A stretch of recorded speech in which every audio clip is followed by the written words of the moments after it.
recording now. Okay.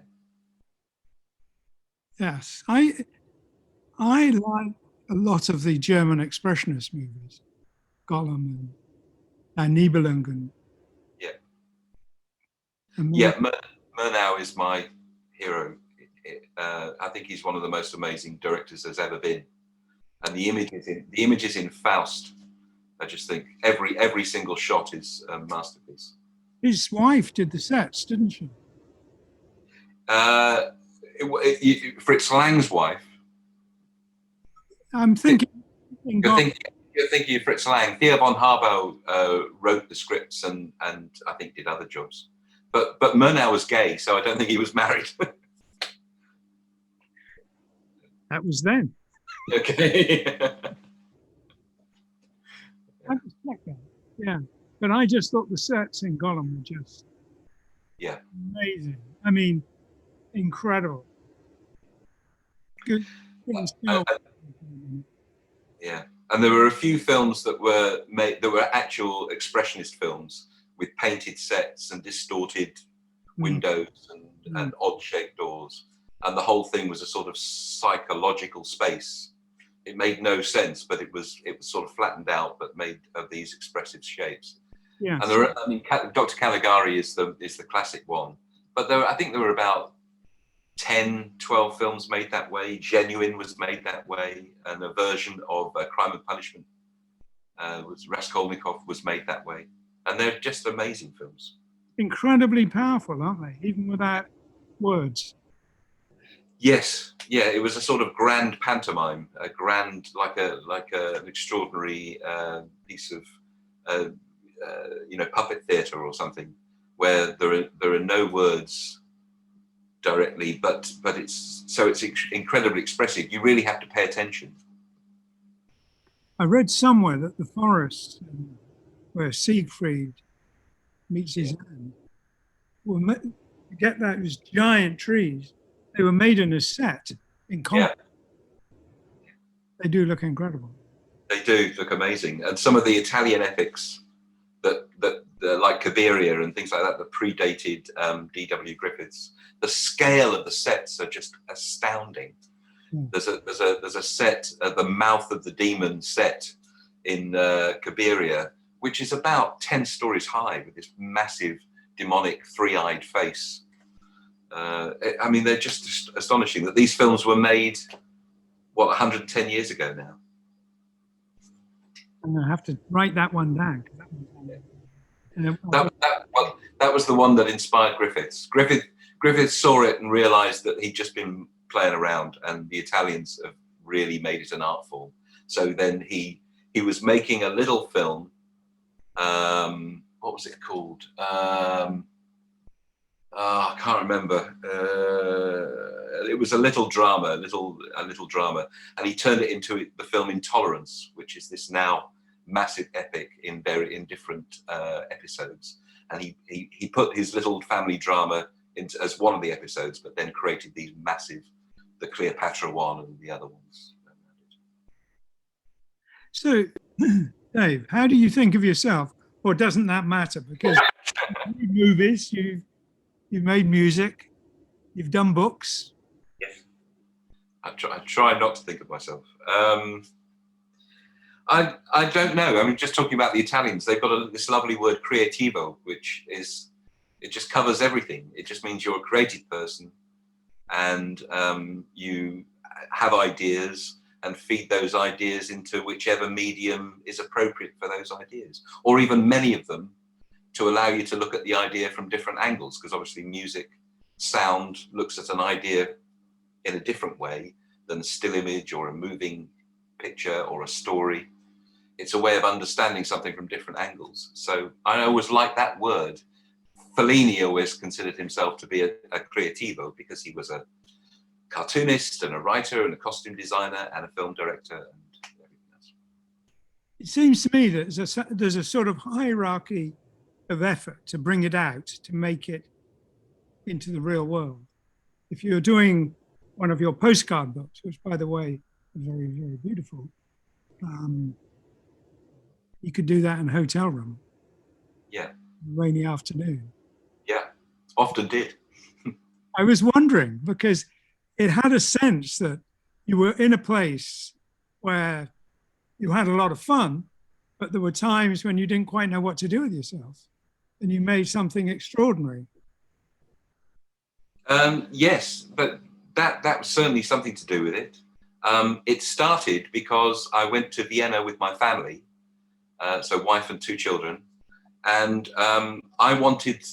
we wanted to have a nice time and a family holiday, but I wanted them to see the Gustav Klimt paintings and the Chile drawings and all of those sorts of things, Alfred Kubin. And my kids are patient with me, but they're not infinitely patient. So to give us all something to do, I bought them all sketchbooks. We had sketchbooks. And so we all had our own sketchbooks. So wherever we went, we made little drawings of our favorite Klimts and things like this. And apart from the fact that we all came back from holiday with these really nice little books, all of us, the kids as well, with their little books full of drawings, they remembered everything, because when you draw, you really have to pay attention. Yes. Rather than just taking a photograph, you kind of forget it. Yeah. And so we got back and they remembered everything. They remembered all the places we've been. They remembered the names of the artists. So it's a real lesson in paying attention, I think. Whenever I go out to a restaurant or something, I always bring my sketchbook. And when Freya was little, she always had sketchbooks. But for reasons best known to herself, she always insisted in drawing in mine. Yours was the proper one. As she got older, she started drawing in her own area, which was, yes, started from the front, but it was at the back. Yeah. Well, it's mine. But when she was younger, they were just interspersed. Do you draw people when you're sketching? Because you don't draw people so often in your work. I wondered if you practiced by drawing people in the restaurants. I've done that occasionally, but not often. And I have little moleskins. Yeah. And I've done more drawings in those than I have in my sketchbooks. And more often than not, I've done them when I've done board meetings or stuff like that. I just draw on the other people. Although I usually find that a great time to draw my own stuff. So when you're bored in a board meeting, yes, I can see that. No, actually, it's to help pay attention. Yeah, right. No, it works. It works. If I'm drawing, I'm paying much more attention than if I'm trying to pay attention. Yeah. Great. So, how many movies have you made now? I've seen 2. Is that right? Well, I've made 3, and I'm working on another one at the moment. So it will probably end up being 4. It's becoming harder and harder to raise the money to make these things, and they are torturous to make. So I think I might stick at 4. Is that because you're getting increasingly ambitious, or is it just? No, I think it's because I never really wanted a career as a film director, and you know, if you're going to do that, you've really got to just make that the center of your life. And most of the time is spent developing things and rewriting things and going to lunches and pitching, and this sort of desperate non-working part of your life where you're really just trying to get funds together and money together and asking permission to work, really. And then there's a little moment where you actually get to work. Right. And I never wanted to do that. I never fancied that. I had a taste of it, and really it just made me miserable. And I like just working. So that's why I like books. I can just think of something now and, you know, in half an hour's time, just start it. I don't need to ask anybody's permission. Exactly. Or raise it. Yeah. I was at sorry, go on. No, carry on. I remember talking to some artists at, I think it was probably a comic convention, but I can't remember. But I remember the conversation. And they were talking about how they do things, and somebody was saying they use a cloth to get the background. Other people use airbrush, other people think that's the button, and they just use a paintbrush. And I was listening, fascinated, but not saying anything. And in the end, they turned on me and they said, "What do you use? What's your medium?" And I said, "Well, if I looked at my working life and saw what I was doing most of the time, I'd have to say a telephone." Yes. But yes, and that wasn't what they meant. And No. it was interesting to me what they meant, because I started essentially coloring drawings and then gradually migrated to paintings. Yeah. But that fact that you can do it alone is wonderful. I mean, writers can do that. Yes, that's almost like the purest thing, purest creativity, really, isn't it? That you're creating something from nothing, Yes. and that's the writer's job. I mean, I really love writing, and I've become more confident with it, but it's taken a long time to feel confident writing. Whereas I was always drawing. I can't remember a time in my life when I was not drawing. I'm sure you're the same. And so it's always been part of what I do. And I was always the artist in the school. So it was never really up for question. Whereas writing is something else. Writing is, you just need you need to have had a life to write. I think you need to have experiences to draw from, and an understanding of people to draw from. And it's not a skill that you can pick up or are born with. You just have to develop it. Well, I would say all the skills that you're born with still need to be practiced and polished. Yes. Yeah, I find a problem with writing because I was very dyslexic. Ah. I still am. And some of the humiliation of school experiences, they flood in when I've got to write something.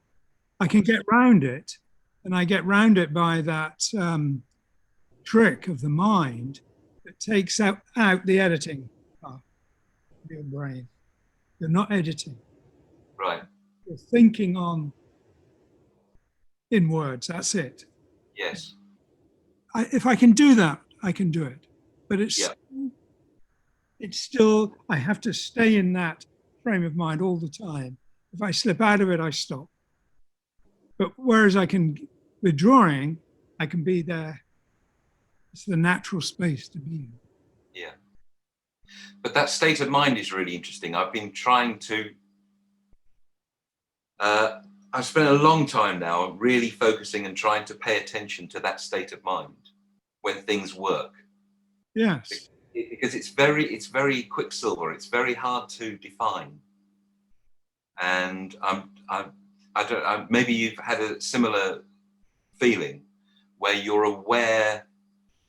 If you know that something is not working, you become aware of why it's not working. You're over worrying it or overthinking it, or you're too concerned about the deadline, and that becomes a pressure and a worry and stressful, and you're more focused on the deadline than actually just enjoying making the thing. Yeah. So there's overthinking it, and then there's sort of underthinking it, where you're just being lazy and not really paying attention. And I've done this years. I've got to spend years of my life doing this. I should be able to do this easily. And you're not really engaging with it. So you have to kind of hit this middle ground where you're not over worrying and overthinking, and not being lazy about it, and just riding that feeling. A bit like, I suppose it's a bit like when you're driving a car, you're not really thinking about all the things that you do in the car. You just do it. You can't think about it. If you do, you stop. I remember Stuart Copeland saying, you don't think about playing every note on a drum kit.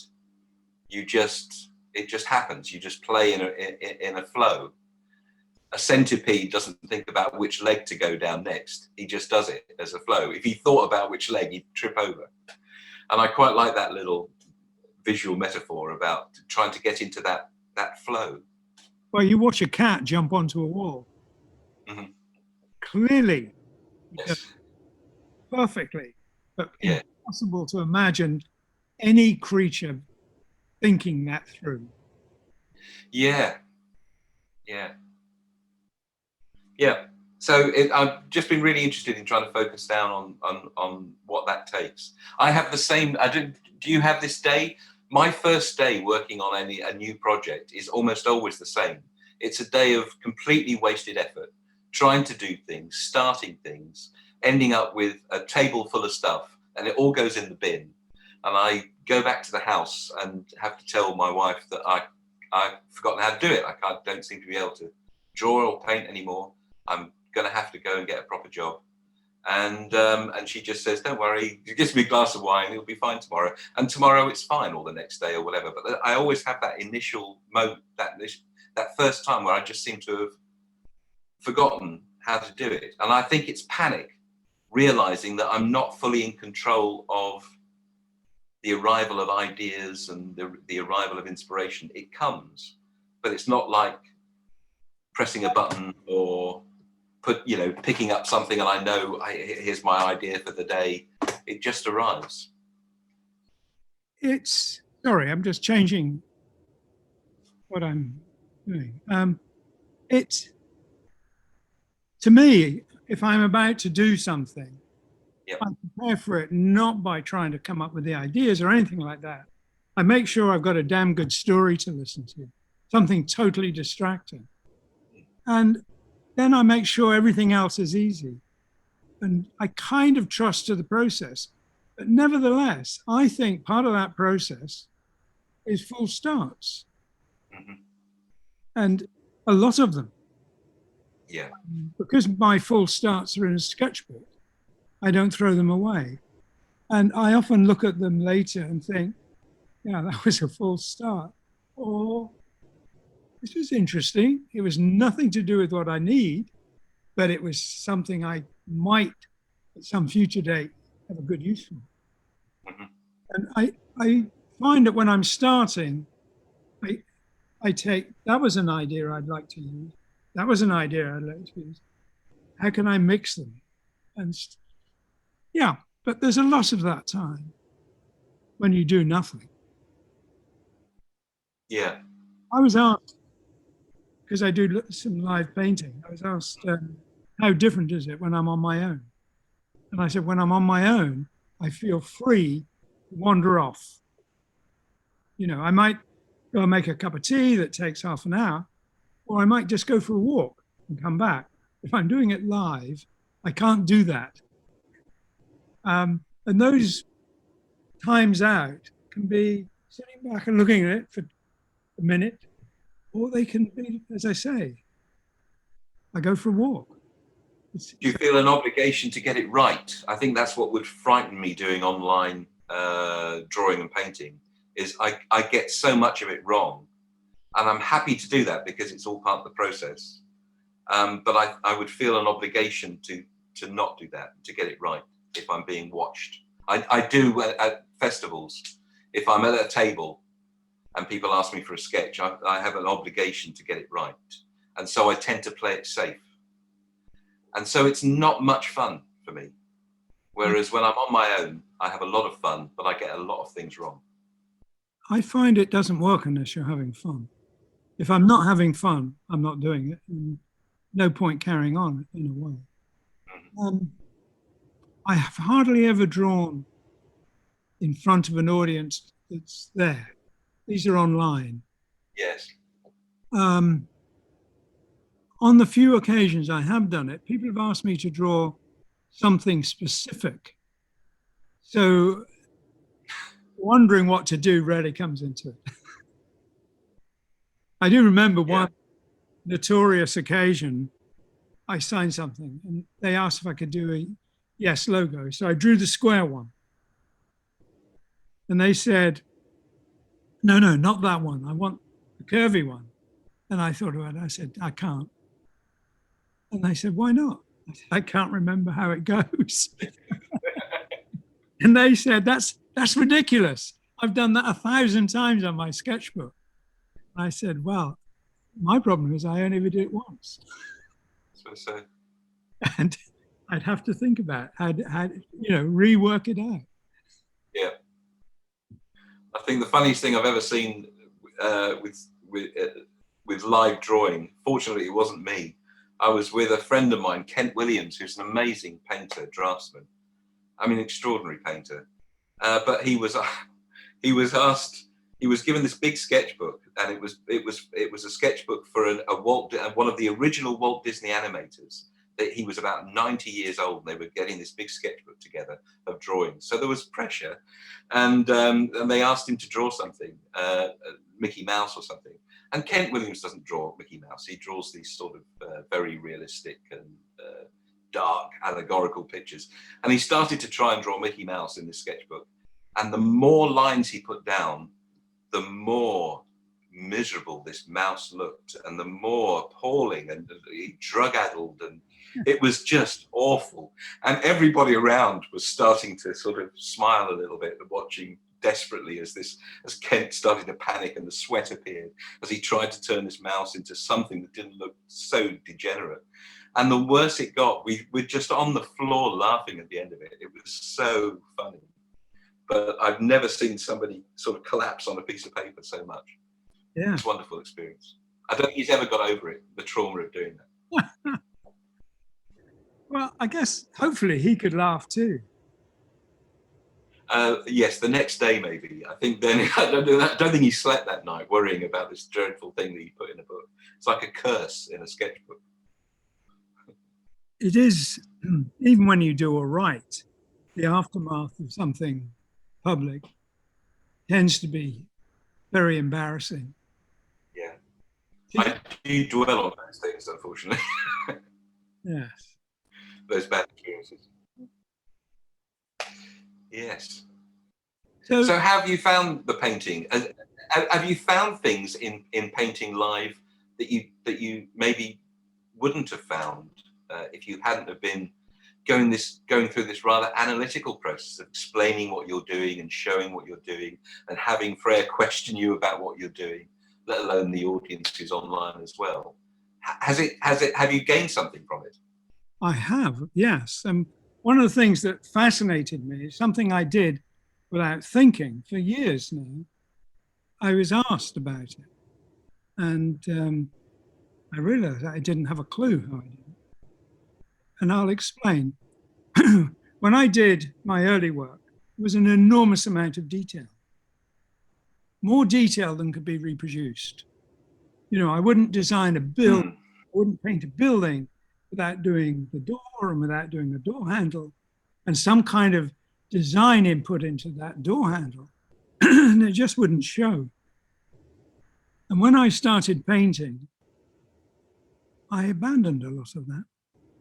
And people were asking me how I got so much detail into my paintings. And I said, essentially, it's a trick. It's not there. But I'd learned how to give the impression that it is there. And when the question came, how, I realized I didn't have a clue. And it reminded me of that story about sexing chicks. You know about that? Apparently, No, I don't think so. There's no visual or scientific way. Sorry, there is a scientific way.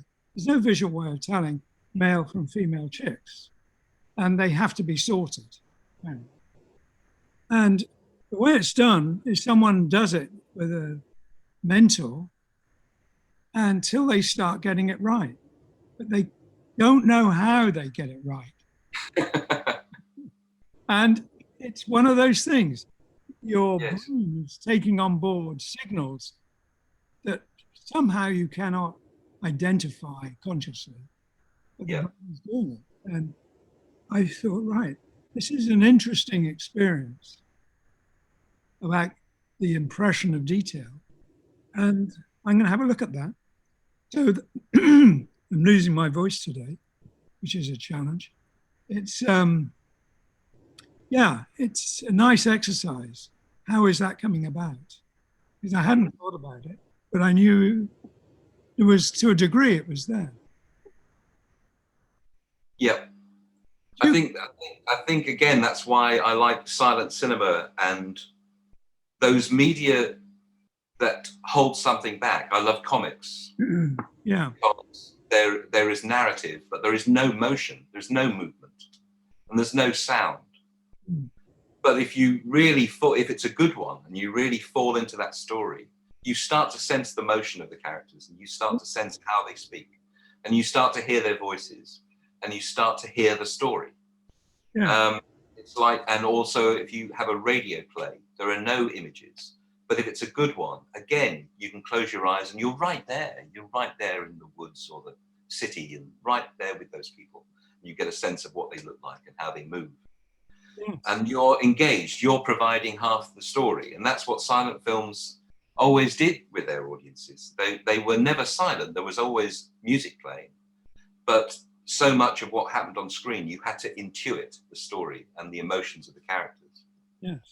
And that's why I think people really loved those films and felt personally invested in them.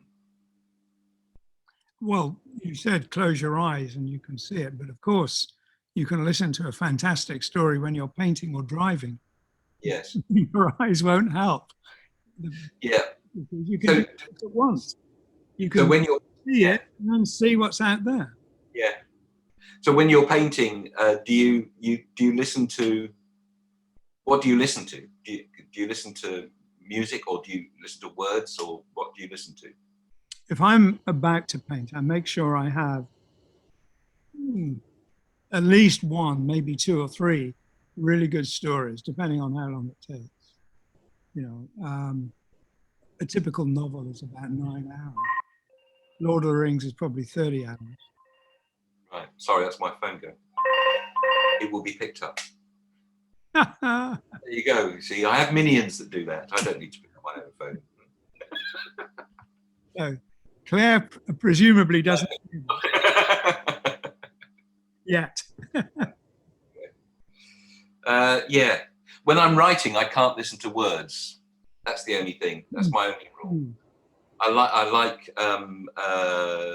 instrumental music, and I watched I was a big fan of Anthony Minghella before he died, and he was a great teacher in as much as everything that he wrote and all of his director's commentaries and all of his interviews, they're great sources of insight into creativity and all of those sorts of things that he had to deal with.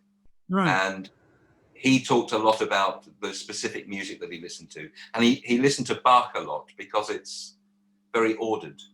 Yeah. And it works. It orders your mind. If you listen to Bach piano pieces or quartets or whatever, there's something about the mathematical nature of it that really helps order your thoughts.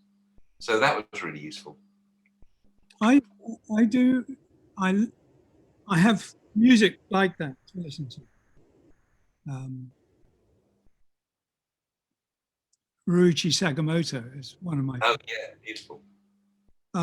but I also have music to calm me down or to energize. So probably I've been through a few days where I needed energizing, and I've got a lot of Allman Brothers blues, The Doors, stuff like that over there as well.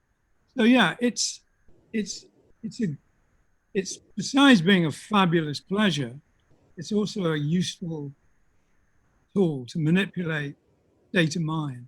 But when I want to be distracted, which is not what I want when I'm occasionally writing, but when I'm painting, I do want total distraction. So, that's interesting. Yeah, and you're being distracted from what? from having conscious thinking, screwing it up. Yeah. Well, I think that's what I've been trying to pay attention to on these times when I'm realizing that it's not working and why it's not working, and it is about overthink, and it does help. You're right. It does help to distract yourself in some way, so that you can just glide, and your mind is also engaged in this other thing. It's a strange little mind game we play with ourselves. Do you have a notebook for ideas? Well, I have sketchbooks all the time. I've got loads of them kicking around here, piles of them. And yes, I do make notes all the time. And I always have to work out everything visually, whether it's a an image, a painting or a drawing or a logo or typography or anything, I have to do it physically with a pen on paper. I'm really no good at working out ideas on screen. I don't do that at all. Well, lots of people do, and I think a lot of art students now assume you go straight to a screen as soon as you start a project. And I guess if that's how you've always done it, well, maybe you can make it work. Maybe that's fine. But I just can't. There's something about making connection with paper physically, and the mistakes that happen and the awkwardness of the lines, that it kicks off so many more ideas than working in digital, strict space. I love paper. Yeah. And what it gives you as well, the stain of it and the grain of it and all of that. Yes. Everything about it. I work from very rough watercolor paper, very heavy rough watercolor paper, through to very smooth detail paper, which is very cheap paper. Yeah. But I love the fact that I can rough something out, turn a page, see what I've done, and think, okay, I need a bit more mass here, turn a page, a bit of detail there. And it gradually, 20, 30, 40 pages comes about. And that works for doing, like you say, a logo or a letter form or some detail of a painting or even the whole image. I've seen you talk a little bit about gesture before, and it's all about that, isn't it? It's making those gestural lines and marks, and that's where the inspiration comes from. Well, I was thinking, your gestures are so good. I couldn't imagine you would literally fill up a waste paper bin of your starting work. They're here. No. They're really not worth it. No, it's a funny thing also when you're drawing. There's something. I mean, I can only describe it as magic. Now, I'm not a surrealist. I don't believe in anything supernatural. I don't believe in magic. But there's something about a drawing, and you can make the drawing. It looks perfectly fine. It looks like a face. It maybe even looks like the person that you're talking to, but it just looks dead. It doesn't have that magic, that thing that sparks it into life. And I can't explain it in any way. And yet I can draw it again and again. And then the fourth one just takes a light, and it's just got something about the distortion, something I've noticed about the angle of the nose and the way it goes into the eye. And I've caught it that time. It's just a little thing like that. And that's what sparks the drawing into life. And that's what you're after. The previous three go in the bin because they're dead. But the last one is the one you want. You want your bin. Well, yes. I think one of the disciplines I found when I was designing more than drawing, I find them difficult to separate. A painting is a massive design effort as much as designing a building or a logo. So yes, it's all there. But I've been working a lot on something, and I think, right, this is it. And I do a finished version. Let's say it's a letter. And I know I've got it wrong. And for me, it takes discipline to say, okay, you've got to do that letter again. Even though it looked finished, you've got to do it again. You've got to get that bit. And then I think, right, that's it, perfect. And when I put them together, it doesn't mesh with the next letter. And I have to rethink it. And to go back and rethink it, it's heartbreaking, but you can't not do it. You have to kill your babies, as they say. I think that's a script writing term, isn't it? You've got to. There's often you write something, and you really like it. It's really clever. It's got some great lines in it, but actually it's not needed. It's not really needed, and you hang on to it desperately. I mean, lots of filmmakers, I think, do this. They shoot scenes, and it's a lovely scene. There's something about it they really love, but they know that it's not necessary, and the film's too long, and hang on to it, and then eventually you just have to cut it. You Just got to cut it. So tell me this, what makes a film too long? Because people now will watch 10 hours of a movie. I think now the rules have changed. I think films can be as long as they are, and they can be a minute long, and they can be obviously, you know, hours and hours. Yeah. But I think traditionally, when you had a cinematic film, that if you're going to go over 2 hours, there's some sort of mental clock, alarm clock that goes off somewhere between an hour and 3/4 and 2 hours. And if you're going to go over that, you've really got to have something special to have somebody sat there concentrating for more than that. I think, I mean, lots of people talk about that. And I know John Cleese is really good about creativity. And he's very good about explaining his process and how he's found a way to generate the most ideas, to do the most intensive work, to work in the very highest, you know, most effective way that he can. And he talks about this open mode and of when you're open to receiving ideas. And so he books himself time, and it has to be, can't be too small amount of time, because then you never actually forget all the chores you've got to do and all the rubbish in the rest of your life and all of that sort of stuff. You've got to just be able to leave that behind and know you've got a good time now devoted to cracking this problem and working on this thing. But it can't be too long an amount of time, because then you never get round to it. It feels open-ended, it feels unfocused, or whatever. It's an amount of time.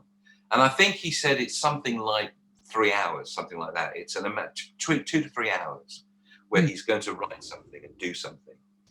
And that's really works for him, and that's really worked for me as well. If I've got a script I need to really crack, or an idea I've got to come up with or something, I'll absolutely cordon this amount of time. After lunch, I'm going to do 3 hours on this and nothing else. And the internet goes off and the phones come off the hook and all of that, and I just focus on this. And that really works. So there is some sort of mental alarm clock that goes off that allows you to focus on something for a while, and then you're just tired. I think after that you're just tired, you need a break. Does that make sense? No, I mean, I find that when I'm getting into it with a painting,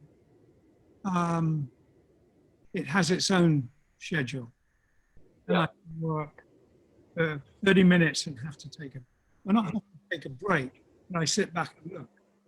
Might be short time, or I might do that walk around. But you have to do that reboot. It might be a little one, it might be a big one, but it sets that pace, not me. And if I'm lucky, I can do 12 or 14 hours in a day.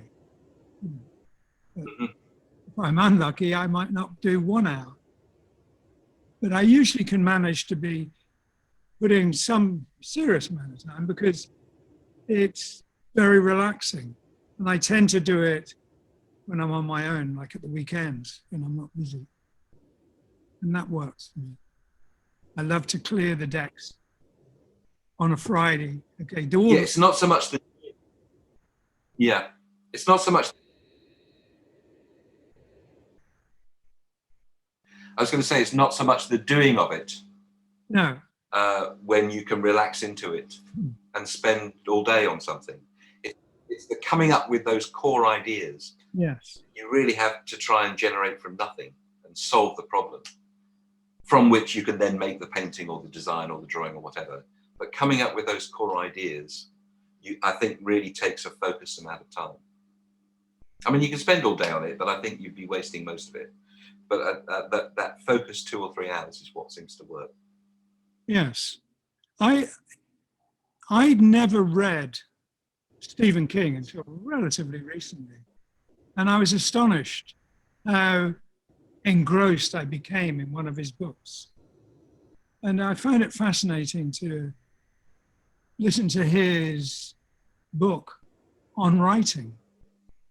That was as engaging as any of his novels. And to hear that insight into creative process was amazing. Yeah, I think anybody who's, I mean, you know, it's a bit like Anthony Minghella. Any of these people who really pay attention to what they do and how it happens, Yes. I always think are endlessly fascinating. We started because I said we were going to... The other thing John Cleese used to say was, Sorry? The other thing John Cleese used to say was what? Shall I just finish? I'm sorry. Yeah, I was just going to finish that thought. The other thing Cleese used to say was he always used to write with Graham Chapman, and he always felt that Graham Chapman was a naturally funnier, better writer than him. But the difference between them was that Chapman would come up with some instant flight of fancy, some instant great idea, and then get bored and just go, and he wouldn't work it through. Whereas John Cleese was much more methodical. He didn't come up with those extraordinary leaps of thought, but he worked at an idea and worked at an idea and worked at the script. You can see that in Fawlty Towers. He works them and bangs his head against them to make them work. And that's why, in the end, his writing tended to be more satisfying because it was thoroughly worked through. But he was totally convinced that Graham was a naturally better writer. It's one of the things we discussed the other day was, I'm sure it happens to you an enormous number of times. People ask, where do your ideas come from? Yes. And that's that answer, isn't it? It's, you have to make space for them to come. Yes, you have to be available for them. And trust that they will, and not worry them and bully them. No. And it's sometimes hard to do that because it does feel out of my control. I have no idea why the idea just arrived. I can look at it in all kinds of different ways. You can look at it in the way that the brain works. It is about firing a new network. You can look at it in terms of, you know, breaking the idea down as to what makes an idea. It's not a single thing. It's two things rubbing against each other. That's what makes an idea. So you can look at it in lots of different ways, but actually how that idea just arrived, I don't know, just did. Do you ever read Neil Bohr's gunslinger theory? Niels Bohr? Yeah. Niels Bohr? No. Tell me. 120 years ago now, I guess. He said that the two gunmen, they're in a duel. The one who draws, if they're absolutely equal physically, the one who draws first will lose. Mm. And his logic was, he's thinking about it. And the other one is reacting. And the part of the brain that does the reacting is far more efficient than the part of the brain that does the thinking. That's interesting. And yes, that makes a lot of sense. Yeah. Because the worst thing you can be given as a brief is just do anything. You've got nothing to react against. Whereas my favorite briefs are put me in a box that I've got to fight my way out of and respond to. Right. I'm going to do a finishing off of that first thought, though. Okay, sorry. No, it's no order to this stuff. If you are working hard, trying to figure something out, my usual example is something like a quadratic equation. Your brain isn't working as hard as when you're daydreaming. That's counterintuitive. And the way people can tell that their brain is working harder when you're daydreaming is the way you test all work. It's the heat generated. So your brain generates more heat daydreaming than when you're struggling with an analytical problem. Right. That says to me, if you're struggling with an analytical problem, you must be doing the wrong thing. You're not thinking properly. But we all need to do it. There comes a point where you need to, okay, there's the idea, wonderful. Now I've got to make it work. Yeah. So it's a separate process. You write something, now you have to proofread it. Yeah. They're different modes of thinking, aren't they? Yes. One is playful and enjoys things like mistakes and chance and rubbing up against challenges, rubbing up against other people and environments that can put in new information. So I watched a great talk, somebody saying that their big thesis was the Enlightenment grew out of coffee shops, because previously everybody went to the pub and they got drunk and were, you know, understimulated, but they were over relaxed basically.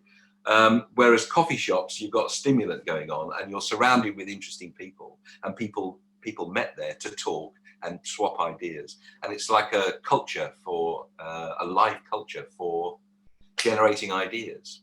Yes. So the idea. you look at Vienna at the end of the last century, or Paris in the 20s, or any of these, LA in the 60s or whatever, they were focused in concentrations of interesting people all coming together, getting highly stimulated together and bouncing off and challenging each other. Yeah. Yeah. Yeah. That makes a lot of sense, doesn't it? It does make a lot of sense. Did you feel, I had that feeling in art school. Did you have that feeling in art school? I know different people had different experiences. Yes. And when I went to Canterbury, I struggled with that because I felt quite isolated in a way at Canterbury. When I went to the Royal College, it was different. Yes. The common room was a fantastic place. It was a real engine for ideas. And the notion that there was much more freedom to screw up. And that was essential. Yeah. You know, I remember being taught at Canterbury, stop talking, concentrate. And thinking, even then, without any other knowledge, that's just wrong. Yes. You know, absolutely wrong. It isn't susceptible to that kind of rigidity. You know, I've talked to people about talking to children, teaching children. And I was asked once, how do I teach children? I did a talk to a lot of primary school teachers, and I said, read to them, take their mind off it. But if they're talking and they're doing it, I think they'll do it. You know, they might ask for help, great. But it's not a machine that needs a lot of starting. You know, kids do it. Crayon do it. I think all of those things that encourage play, music and activity and story and are wonderful ways of getting the brain to think and generate ideas that can then go off in lots of other directions. It's such a shame to me that those arts are so undervalued in education, and increasingly so, I think. You think? I think so. Did you know? Music classes are being active. Did you know Ken Robinson's talks? Yes, I certainly saw his talk, and I from that talk, I was so inspired by that talk. I looked up some of his other editorial writing. So yes, sadly died recently. Yes, he did. Yeah, if anyone else is listening, hopefully there will be. You can see his talks on TED on education, and they're very inspirational. Yes. Yeah, there are very few people who in that field have the sort of breadth of vision to be able to stand back and have a grand view on what it's for and why we should be doing it. rather than noodling away at little changes and dealing with problem issues, but have a grand view. And he really did have a grand view. I think we have to rethink education, but I think we also have to rethink from a different point of view, art school education. It seems to me that when you have an idea, bringing it into the world requires knowledge and skills. And if you have an idea, no matter how brilliant it is, it's a tragedy if you don't have the wherewithal to interpret it and to build it or to make it or to draw it. Yes. It also takes engaging with the world. That my frustration is always I'm lecturing to a class full of illustrators or designers, this narrow pigeonhole box of people. Yeah. Often on a campus full of interesting people. You know, they're over there are scientists and historians and geologists. Yeah. Go and talk to them, you know, and let them talk to you. And science needs art as much as artists need science. Science need people who are artists and other creatives to help them get out the box and think out of the box and think of other possibilities. And art needs the real world rooting of science because it's massively inspiring, but also it makes art, gives it purpose, doesn't it? It makes it have some sort of reason to exist. So it's got to be a conversation out there in the real world, not stuck away in little cubicles in art schools. You should talk to Freya about that subject. She did 2 courses. She did scientific and natural history illustration at, well, her school was in Blackpool, but it was part of Lancaster. And then she went to Central St. Martin's for a postgrad, doing an art science course. And it sounded wonderful. And the lady who invited her to apply did brilliant work. But the way it was run was weirdly unimaginative. It was essentially saying, oh, this is a very interesting piece of science, replicate it, kind of way. So it was just using it as a subject matter, not actually engaging the mind of the students at all. I thought it was odd that it wasn't really about science. A missed opportunity. Very much a missed opportunity. But I agree with you. The way of thinking, I mean, if you talk to scientists about where do you get your ideas from, they're going to say the same thing as a writer or a musician or an artist. You know, if you have the space, they'll come. Yes. But the great thing about talking to scientists is that they have these other layers of understanding of things. Yeah. If you somebody who's sorry, what? They have the discipline. They have the discipline, but I mean, there's a great Feynman lecture, Richard Feynman lecture, where has an artist friend who says, you know, that's the trouble with you scientists, you want to analyze everything and take the magic out of everything and break it down into its component parts. And Feynman's response was always, look, I can enjoy a flower, the beauty, the aesthetic beauty of a flower as much as anybody. But also there's this level of understanding of what's going on within the flower, the cellular structure, the flower's relationship to an insect, the fact that this insect only goes to this flower, that means that this insect actually has a sense of color and just, you know, the world is opening up, and it only makes an awe of the world bigger and more extraordinary. I don't see how it makes it smaller and reductive. No, I agree. I absolutely agree. Yes. Did you enjoy science at school?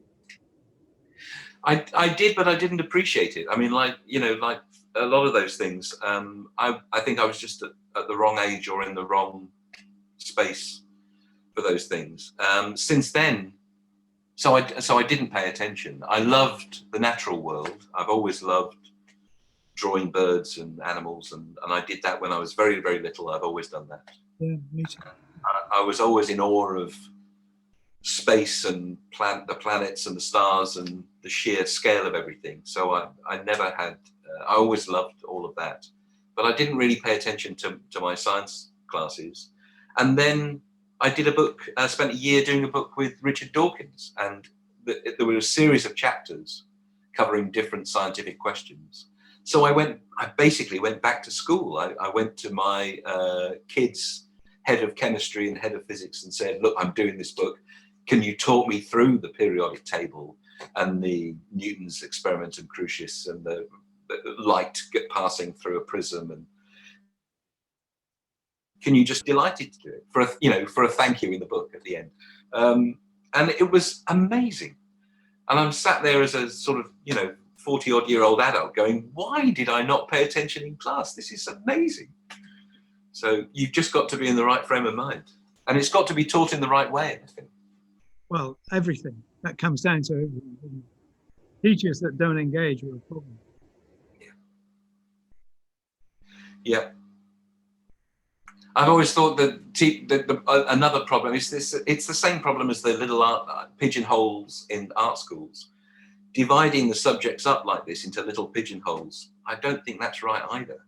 No. I think because everything every subject is affected by everything else. You could take any historical event or any natural phenomenon or anything in people's lives, something that actually affects their lives, birth or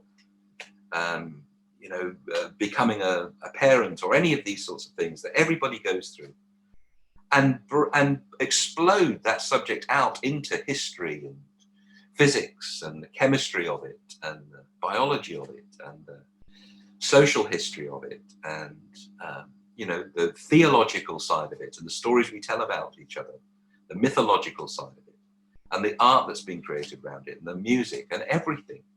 And one subject could touch all of these things. And once you have a network, you tend to have a context for that information. You remember it, but just little isolated facts, you forget them because they have no context. So I think this sort of network way of teaching would be a much better way of doing it, project-based. What did you actually do at art school, or did you even go to art school? Yeah, I did go to art school. I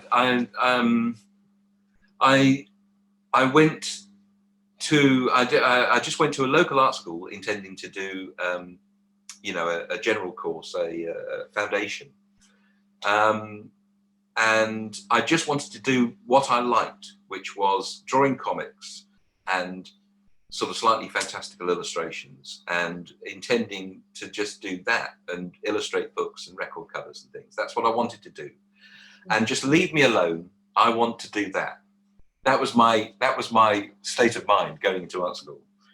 And then I knew I was going to have a hard time when my very first drawing lesson in a life class. For starters, I was surrounded by lots of other people who were also the best artists in their respective schools. They were all really good. So I knew I wasn't just, going to breeze through this. We did our first bit of life drawing, and I spent the morning doing a drawing very, very realistically and trying to make it all look right. And we got to halfway, and we had lunch, and we came back from lunch, and what I now think brilliant teacher, art school, drawing teacher, George Glennie, his name was, said, right, everybody move round one. So then I had to go and work on the guy next to me's drawing, and somebody else came and drew all over mine. And it really broke down your preciousness and your self, your worrying over things. It was all about breaking those preconceptions down. So you just got much looser. Another one was we got halfway through the day and he insisted we went over to the sink and washed our drawing off. We couldn't even keep what we did. We had to wash it off, physically destroy it, and then come back and work over. And it felt brutal at the time. And there were real complaints going on. But actually it did me the power of good. It made me much less precious and much more willing to try things and play and be open.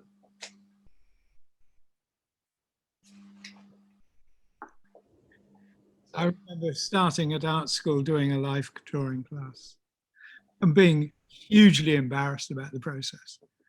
But I got hoiked out of it by the principal because I had O level, okay, about the lowest level you would even consider being relevant. Right. O level maths and physics. And he said, Right. you can't do fine art with maths and physics. What? Why? What was his reason? His or her reason?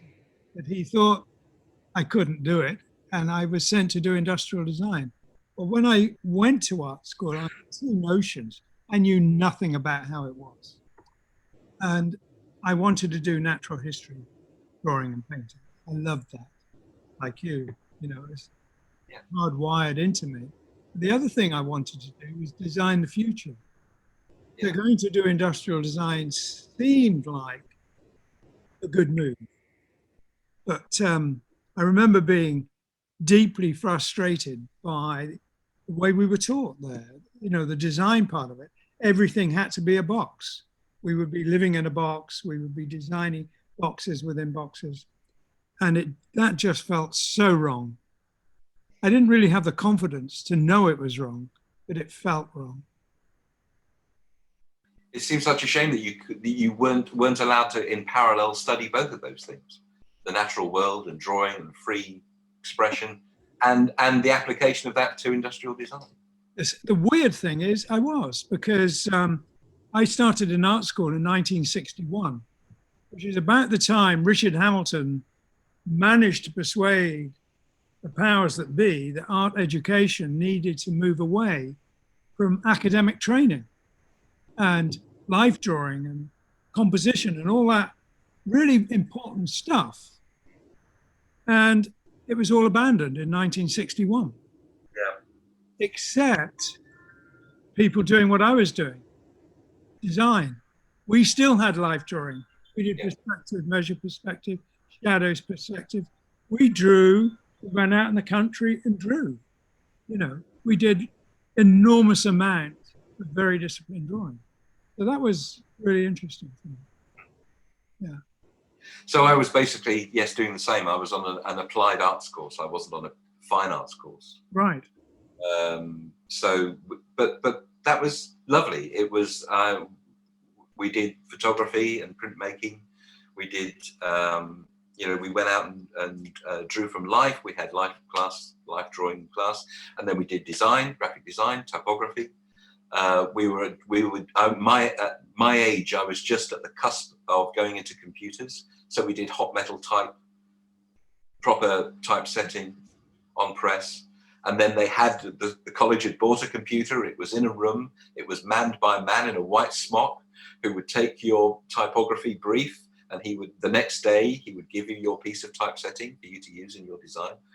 But I'm kind of glad that I got to learn all that. I'm glad I got to learn how to set type. Yes.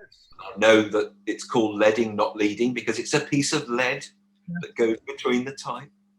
So I'm really glad I was at college at that time and it wasn't completely computer based. Yeah, I'm glad for the discipline side of it.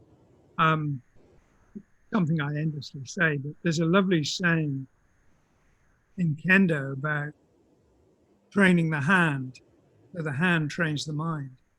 And I remember being challenged by a member of staff when I was talking to students about putting in the time to learn to draw.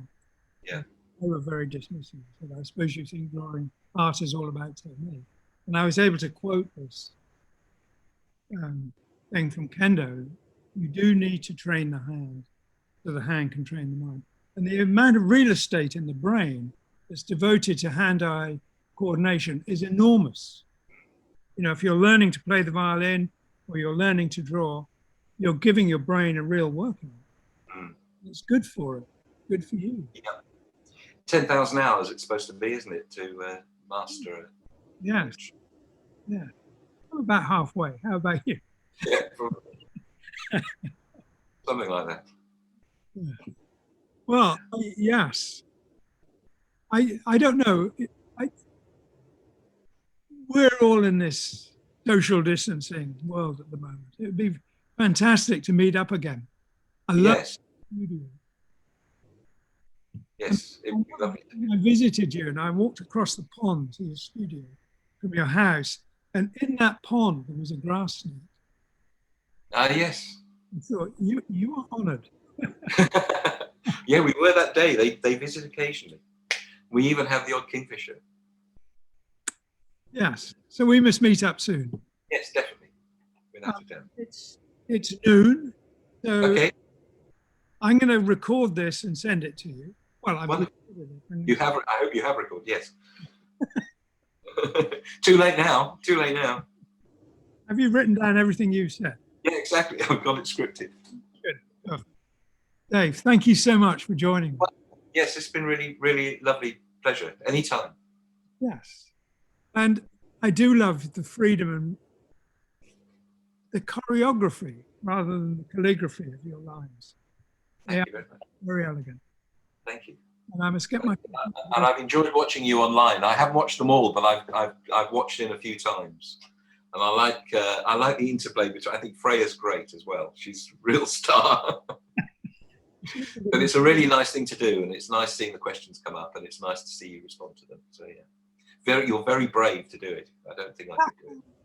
Well, it's been fun, actually. Good. Thank you, Dave. Thank you. Okay. Cheers. I'll speak to you soon. Indeed. Bye-bye. Bye.